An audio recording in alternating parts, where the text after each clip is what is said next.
Could a single bullet really ignite a global conflict? Imagine, one sunny day in Sarajevo, 1914, Archduke Franz Ferdinand, the heir to the Austro-Hungarian throne, is assassinated. This moment, this single act of violence, spirals into a conflict that engulfs nations, reshapes borders, and forever alters the course of history. Yes, we're talking about the start of World War I. But how did this come to pass? What led to this fateful event? Join us as we unravel this pivotal moment in history. Meet Archduke Franz Ferdinand, heir to the Austro-Hungarian throne. A man of significant status, he was poised to lead a mighty empire, one that was a major player on the European stage. However, the Europe he was set to inherit was a simmering cauldron of tension. Nationalism was on the rise, and the concept of a united Europe was more a dream than a reality. Now consider the intricate web of alliances that crisscrossed the continent. These alliances, while designed to maintain peace, were more like a tightly wound spring, ready to uncoil at the slightest provocation. And that provocation was about to come in the form of a bullet. This was the world that Archduke Franz Ferdinand lived in. A world on the brink, a world where the balance of power was so delicate that a single event could upset it. And as we'll see, Ferdinand's death would be the spark to Europe's powder keg. June 28, 1914, a day etched in history. Archduke Franz Ferdinand, the heir to the Austro-Hungarian throne, and his wife Sophie had arrived in Sarajevo, Bosnia. The atmosphere was tense, nationalist sentiments were running high, and the royal couple's visit was seen as a provocation by many. The motorcade, a spectacle of opulence and power, moved along the predetermined route. But unknown to the royal couple, a group of young men was waiting, their hearts filled with a dangerous mix of patriotism and desperation. They were the Black Hand, a secret Serbian society, and their aim was to strike a blow at the heart of the Austro-Hungarian Empire. The first attempt on the Archduke's life was a failure. A bomb was thrown at the motorcade, but it missed its mark, exploding behind the royal car. Undeterred by the near miss, Franz Ferdinand decided to continue his visit, but fate had other plans.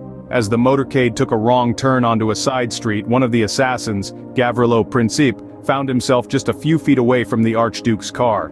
Seizing the opportunity, he fired his pistol. 2 shots rang out, piercing the morning air. Sophie, the Archduke's wife, was hit first, then the Archduke himself. Their lives ebbed away within minutes. The news of the assassination sent shockwaves across Europe. A single act of violence had set the stage for a conflict that would engulf the world. The threads of alliances, rivalries, and simmering resentments that had held the delicate balance of power in Europe were unraveled by a single bullet. The assassination of Archduke Franz Ferdinand was not just the act of a lone gunman, it was a manifestation of the deep-seated tensions and complexities of early 20th century Europe. It was the spark that lit the fuse of World War I, a war that would redefine the world and its power dynamics. A single bullet, a world of repercussions. The events of that fateful day in Sarajevo were a stark reminder of the fragility of peace and the far-reaching consequences of individual actions in a world interconnected by alliances and rivalries. Europe trembles at the news. The air thickens with tension as word of Archduke Franz Ferdinand's assassination spreads like wildfire across the continent. From the heart of Austro-Hungarian Empire, the shockwaves radiate outwards, stirring a hornet's nest of political unrest. The empire, robbed of its heir, responds with a roar of outrage and indignation. Yet in the midst of the uproar, a chilling silence settles over Serbia. The eyes of the world turn towards this small nation, where the assassin, Gavrilo Princip, was born. Swift and stern, the Austro-Hungarian Empire delivers an ultimatum to Serbia. A list of demands so harsh, they seem designed to be rejected. The clock starts ticking, a countdown to a crisis of unprecedented scale. As the ultimatum hangs in the balance, Europe holds its breath. The assassination of a single man has set a vast and intricate machine in motion, its gears grinding towards the brink of war. A crisis unfolds. The diplomatic dance of death begins. In the aftermath of Archduke Ferdinand's assassination, the world stage became a whirlwind of diplomatic maneuvers. Europe's intricate web of alliances and treaties began to twitch and tighten, like a spider's web touched by a falling leaf. Austria-Hungary, backed by their ally Germany, issued an ultimatum to Serbia, a document so severe that compliance seemed impossible. Serbia, supported by Russia, tried to negotiate, but their efforts were rejected. Germany, meanwhile, stood by Austria-Hungary, while France pledged support to Russia. Across the Atlantic, Britain watched anxiously, their commitment to Belgium's neutrality pulling them towards the precipice of war. Misunderstandings, miscommunications, and miscalculations further complicated the situation. Diplomats worked around the clock, but their efforts were in vain. The dance was too complex, the music too fast. One by one, the nations of Europe began to mobilize their armies, their navies, their people. The world, teetering on the edge of a precipice, could maintain balance no longer. The world plunges into war. How does an assassination become a world war? It might sound like a leap too far, but the events following the assassination of Archduke Franz Ferdinand were a domino effect of catastrophic proportions. In the wake of the assassination, Europe was a tinderbox of alliances and rivalries. Austria-Hungary, still reeling from the loss of their heir, issued an ultimatum to Serbia, one that was designed to be refused. Serbia's rejection of the ultimatum gave Austria-Hungary the pretext it needed to declare war. But this was not just any war. This was a war that would pull in nations from all corners of the globe. The complex web of alliances and treaties that crisscrossed Europe meant that when one nation went to war, others were obliged to follow. Austria-Hungary's ally, Germany, was quick to declare war on Serbia's ally, Russia. France, bound by treaty to Russia, found itself at war with Germany and Austria-Hungary. Meanwhile, across the Atlantic, the United States initially sought to remain neutral. But as German submarine warfare escalated, claiming American lives and vessels, the US could no longer stand by. In April of 1917, they declared war on Germany. The world was now at war, and it was a war like no other. It was a war of trenches and gas, a war of attrition where the lines of battle moved back and forth but never really changed. It was a war that saw the first use of tanks and aircraft in combat, and the widespread use of machine guns. It was a war that saw the death of 9 million combatants and 7 million civilians.